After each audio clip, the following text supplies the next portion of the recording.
Dear students of class 10th, आज का जो टॉपिक है, कल हमने जो टॉपिक पढ़ा था वो ट्रांसपोर्ट सिस्टम इन प्लांट्स। आज एनिमल्स में, ह्यूमंस में या एनिमल्स में भी हम कह सकते हैं ट्रांसपोर्ट सिस्टम। तो इसमें जो पहला टॉपिक आता है that is blood and its components. Blood and its components, ये आज हम पढ़ेंगे, ब्लड और इसके कंपोनेंट्स। तो what is blood? Blood it is a red coloured liquid circulated in our body. ये सुर्ख रंग का एक लिक्विड होता है जो एनिमल्स के जिस्म में सर्कुलेट होता रहता है, घूमता रहता है। Its colour is red because it contains red pigment called haemoglobin. इसका रंग इसलिए सुर्ख होता है, इसका रंग इसलिए लाल होता है क्योंकि इसमें एक पिगमेंट, रेड पिगमेंट मौजूद होता है जिसको हम हीमोग्लोबिन कहते हैं। इसको हम हीमोग्लोबिन कहते हैं। इस हीमोग्लोबिन की वजह से इस ब्लड का रंग लाल होता है, रेड होता है। हाँ, इन हीमोग्लोबिन की वजह से, presence of red pigment haemoglobin in its red cells.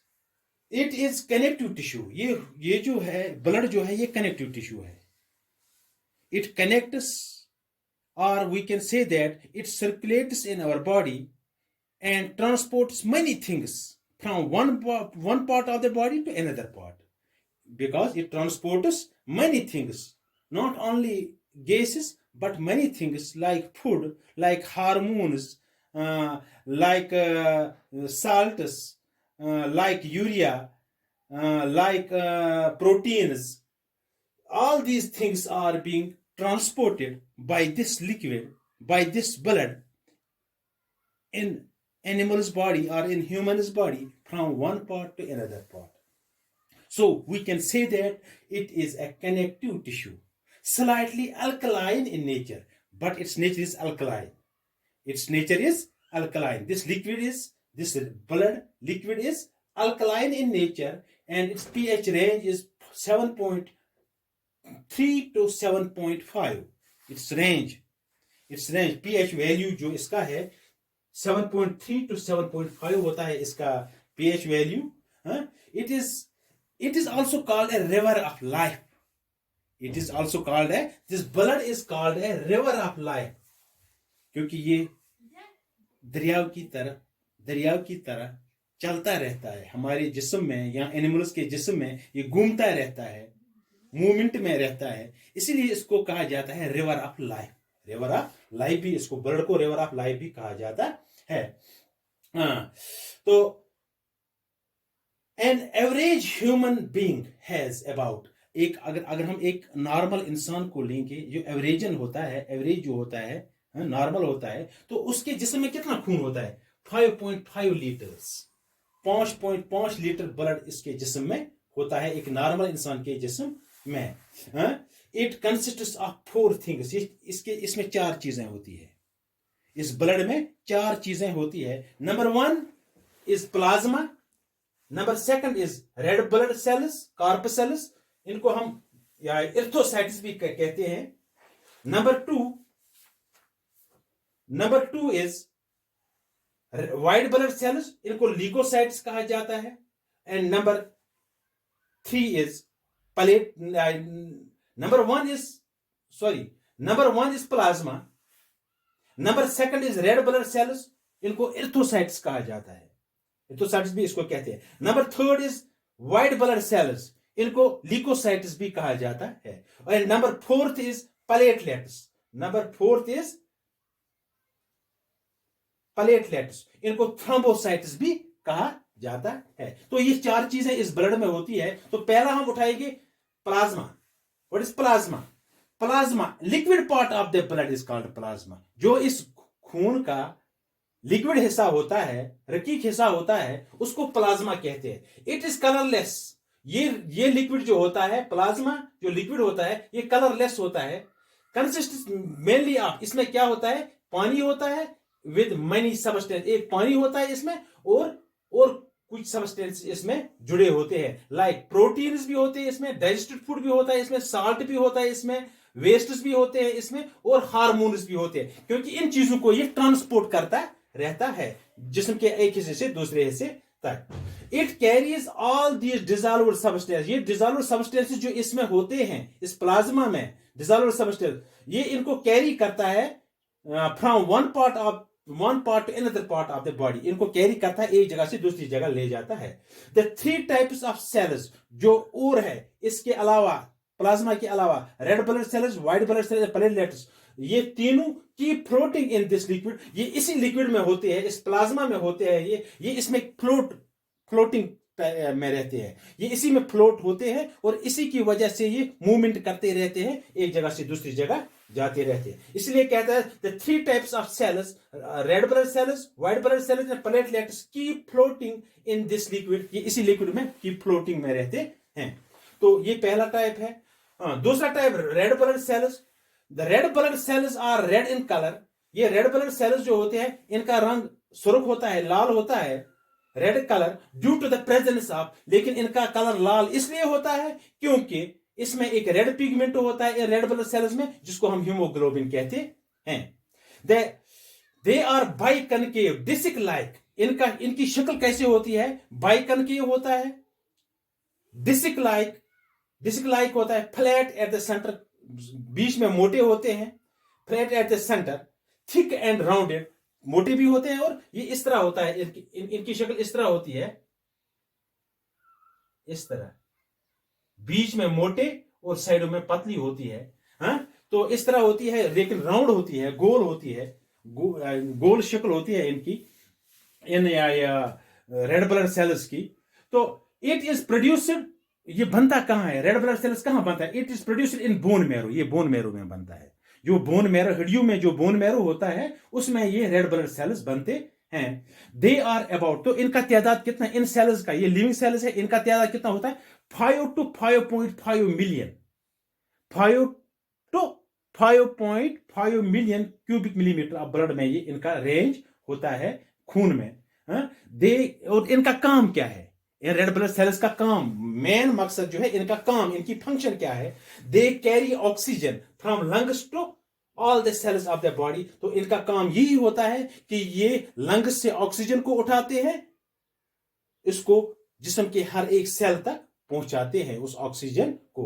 लेकिन वो कैसे मुमकिन है, due to the presence of haemoglobin, क्योंकि इन रेड ब्लड सेल्स में हीमोग्लोबिन होता है, तो इस हीमोग्लोबिन की वजह से ये ऑक्सीजन को कैरी करता है, ये ऑक्सीजन, क्योंकि the oxygen carrying capacity haemoglobin में होती है, रेड ब्लड सेल के हीमोग्लोबिन में ऑक्सीजन कैरिंग कैपेसिटी होती है, इसलिए ये सलाहियत है इसमें कि ये ऑक्सीजन को लंग्स से उठाता है और जिस्म के हर एक सेल तक पहुंचा देता है, ये इसकी फंक्शन है। तो दूसरा जो है white blood cells, they are amoeba like in shape, इनकी शेप इमोबा जैसी होती है, इमोबा जैसी होती है इस तरह, amoeba like in shape, and produced in lymph nodes, और ये बनता कहां है, लिफ नोड्स में बनता है, स्प्लीन में भी बनता है, थाइमस में भी बनता है, एंड रेड बोन मैरो में भी, रेड बोन मैरो जो होता है उसमें भी ये बनता है, ये वहां प्रोड्यूस होता है ये white blood cells. Their number varies, उनका नंबर जो होता है, इनका तादाद जो है वो वेरी होता है फ्रॉम 5000 to 10,000 पर क्यूबिक मिलीमीटर, पर क्यूबिक मिलीमीटर ऑफ ब्लड में ये कितना होता है, 5,000 से 10,000 तक इनका तादाद होता है पर क्यूबिक मिलीमीटर ऑफ ब्लड। तो इनका काम क्या है, these cells fight infections and protect us from diseases, तो इनका काम होता है कि ये हमें बीमारियों से बचाता है, ये सेल्स हमें बीमारियों से बचाता है, खून में इन्फेक्शन होने से बचाता है, जब भी हमें कोई इन्फेक्शन होती है या कोई बीमारी होती है तो ये सेल्स उसमें काम में आते हैं और उस इन्फेक्शन को दूर करते हैं, उस बीमारी को दूर करते हैं, उसको खत्म करने में ये मदद करते हैं। So we can say that these cells fight against infections, ये फाइट किनके अगेंस्ट करते हैं, इन्फेक्शंस के, and protect us from disease, और हमें बीमारियों से ये सेल्स बचाते हैं। तो लास्ट जो है इसका, दैट इज प्लेटलेट्स। प्लेटलेट्स, ये प्लेटलेट्स जो होते हैं, they are smallest formed elements of the blood, ये छोटे एलिमेंट्स है। They are the smallest formed elements of the blood, formed elements of the blood, ये छोटे छोटे सेल्स होते हैं। दे आर राउंड और oval, they are rounded, they are, ये राउंडेड होते हैं या ओवल शेप्ड होते हैं। Oval disc like bodies, oval disc like bodies होती है ये, इनकी ये शक्ल। दे आर नॉन न्यूक्लिएटेड, इनका न्यूक्लियस नहीं होता है। दे आर नॉन न्यूक्लिएटेड, इन सेल्स का न्यूक्लियस नहीं होता है। They are produced in, they are produced in bone marrow, ये भी बोन मैरो में प्रोड्यूस होता है। दे आर प्रोड्यूस्ड इन, ये बनता कहां, they are produced in bone marrow, red bone marrow, they are produced in red bone, red bone marrow में ये बनते हैं। देयर नंबर वेरीज फ्रॉम,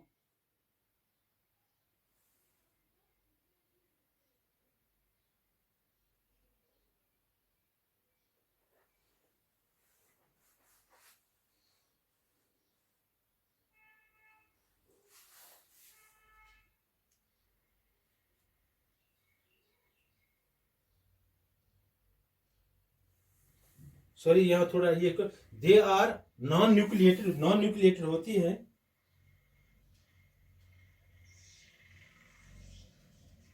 ये नॉन न्यूक्लियर होते हैं, थोड़ा ये मैंने इसमें लिख दिया। हाँ, दे आर,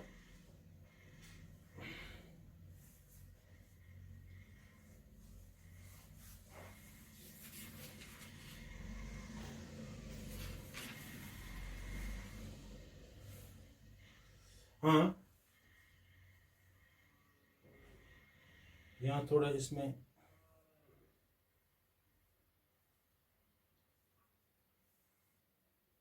हाँ ठीक है। They are produced in red bone marrow, ये मैंने ठीक लिखा है। They are produced in red bone marrow, their number varies from, their number varies from, इनका नंबर जो होता है, इनका तादाद जो होता है वो वेरी होता है from 20,000 to 30,000, 20 lakh,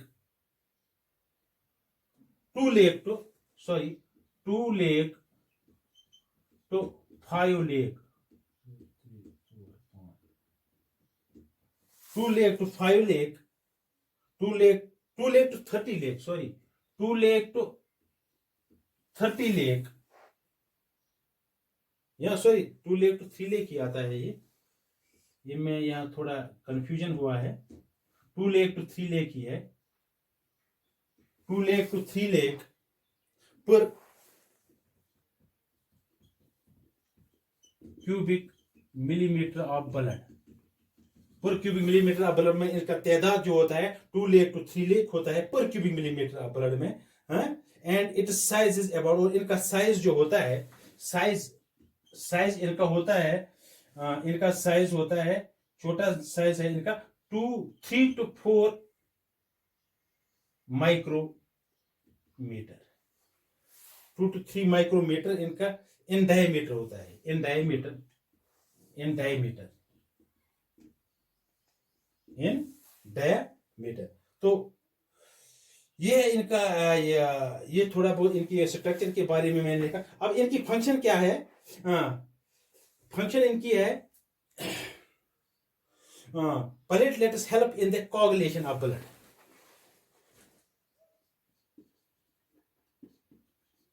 platelets help in the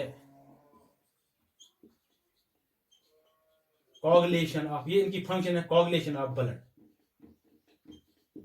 ये ब्लड कोगुलेशन में मदद देते हैं। जब कोई जख्म लगता है या किसी जगह इंजरी होती है तो उस इंजरी से जो खून बहता है उस खून को बंद करने में ये प्लेटलेट्स मदद करते हैं। तो इनका एज जो होती है 2 to 3 डेज, इनकी एज जो होती है 2 to 3 डेज, 2 से 3 दिन तक इनकी एज होती है।